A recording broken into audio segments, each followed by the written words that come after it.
No, they fucking switched to like 6 cards after that. Watch, it's gonna be a crit, no guard.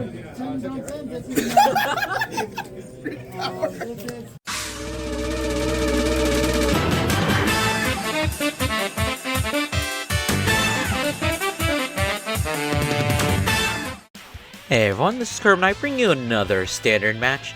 Today we once again are going to be looking at Drajeweled on the left, and today it's going to be going up against Heroes on the right. So Heroes is definitely a deck that has benefited from set 13. We got a ton of solid cards in the deck for the deck, and now it really is honestly I think a pretty good meta threat. It can definitely do a lot and counter a lot of the things in the meta in fun ways. But let's go ahead and just get into the match. So Heroes are going to be going first, and of course they are just going to be searching out the base, passing over to Dragel, just going to be riding up and swinging and passing.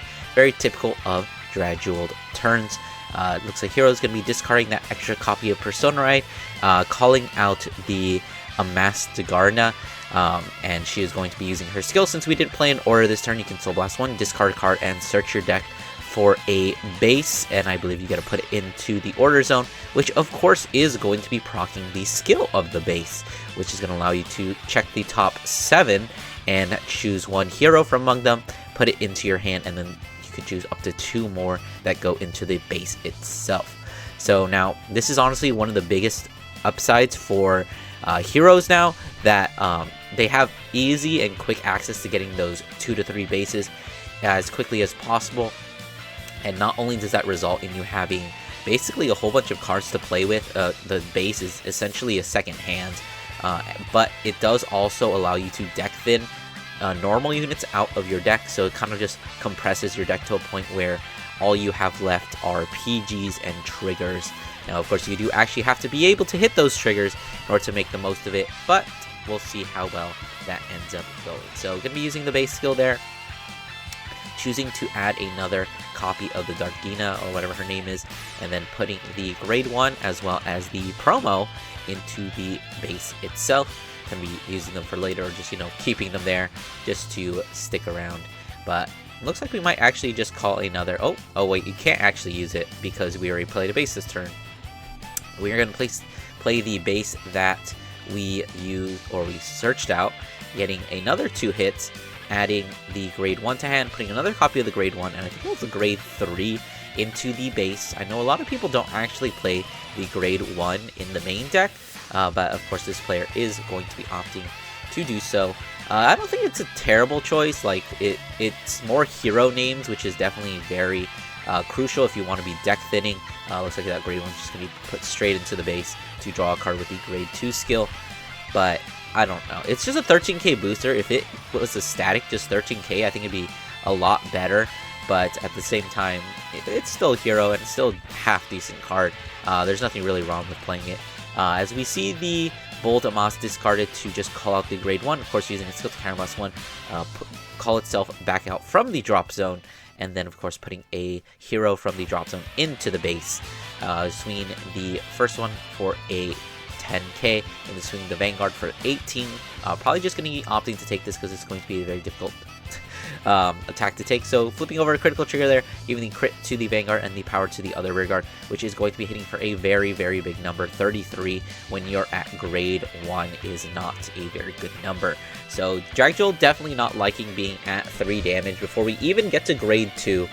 So definitely not looking great for Drageweled, just because, you know, Drageweled is a deck that wants to grind the game out and go to that turn 4, and once it does, it can probably win there. But if it doesn't actually make it to the turn 4, then it doesn't matter how powerful your Vanguard is, you're dead.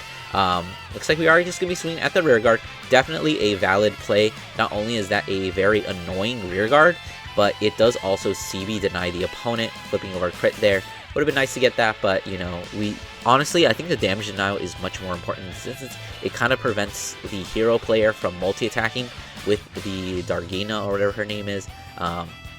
But looks like we are going to be riding up into that grade 3 hero, the main Vanguard, which is sure is a Vanguard, but looks like we do actually get the Dargina, and that is going to be playing the third base.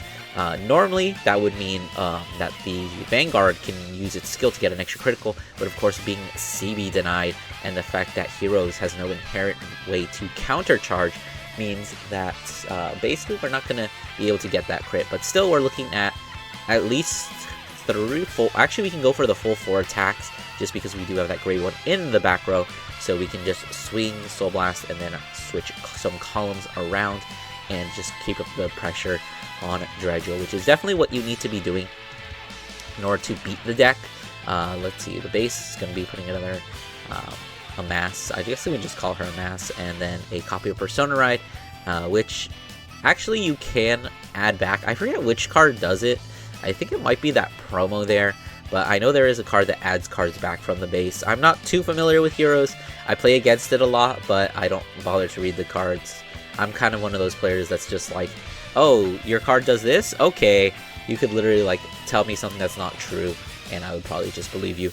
But anyways, with the Vanguard, all your rear guards get an extra 5k. So that's going to make all these numbers extremely annoying because there are 15, which is a 10k guard, which in most cases is going to end up being a 15-point guard. As you flip forward, draw trigger there, giving the power to the unit in the back row, meaning that it is going to be swinging up for 25, which is even more difficult to guard because that's a 20k guard. You would need something like a front or a cat in order to actually use that.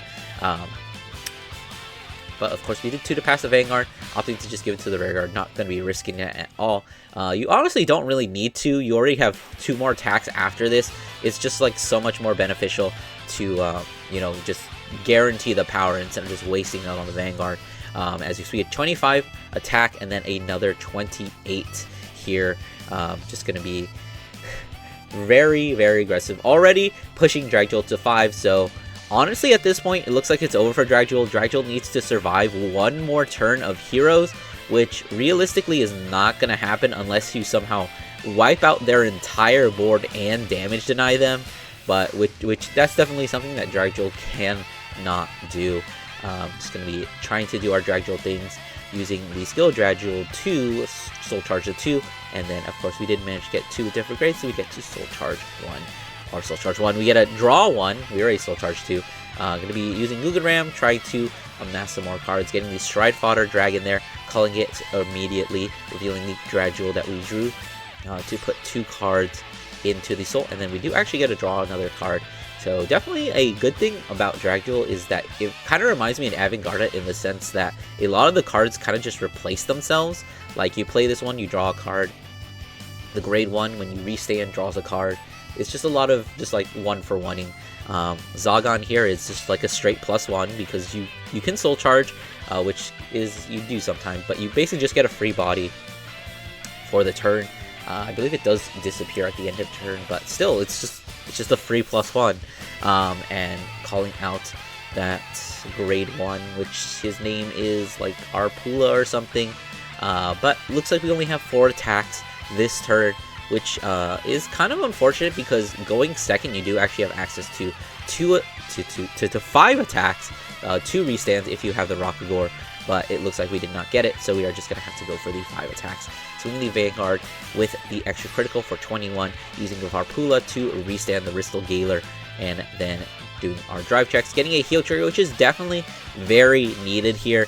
If we want to have any chance of actually surviving, we do need that extra damage leeway, hitting the opponent for 2 damage, and now we've got 2 more swings at 1 power, using the Ristal Galer to retire another rear guard, just getting rid of those multi-attackers. If we want to have a chance at winning, this is definitely what we need to be doing, but that last attack is just going to be guarded, leaving Heroes with 3 CB, which is perfectly fine. That's just enough. Well, it's more than enough than they really need. Unfortunately, we do have another amass there in the order zone, meaning that we will be able to get, what is that, at least 4 attacks because we don't have any soul anymore. So it's not going to be as powerful as, you know, it would be if we had 1 more, so we could get 5 attacks at least here. But looks like I'm using the 15, guarding with that Rockagore. Just going to be using the skill to counter +1 and retire it, or not retire, I think you just call over it. Swinging the Vanguard, using its skill, counterbusting 1, giving an extra 15k, and then since we do have 30 bases, an extra critical, that's going to be a 36, which is going to be met by a PG. But unfortunately, Dragel is running very, very low on hands, and that OT there is probably just going to seal up the deal. We are going to need to guard basically one of these attacks, the one that's not 100 million, but doing that with like 3 cards in hand is not going to happen, and we know they're 2 damage anyway, so you need to hope on a heal trigger anyway. Thankfully we are at 4, so we do have 2 chances of actually healing down, but we'll have to see if that is going to make a difference, because we do actually have to take one of these. Might as well take the first one, see if we can lower the guard. So it's going to be a draw trigger, drawing, and then second check is going to be nothing. So that's going to be the end of the match. I hope you guys enjoyed. Don't forget to do those YouTube things. Like, comment, subscribe, and I'll see you guys in the next one.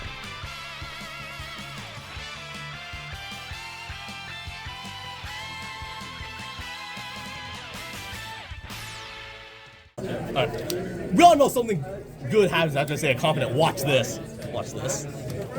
Draw. Draws the heel. Nah.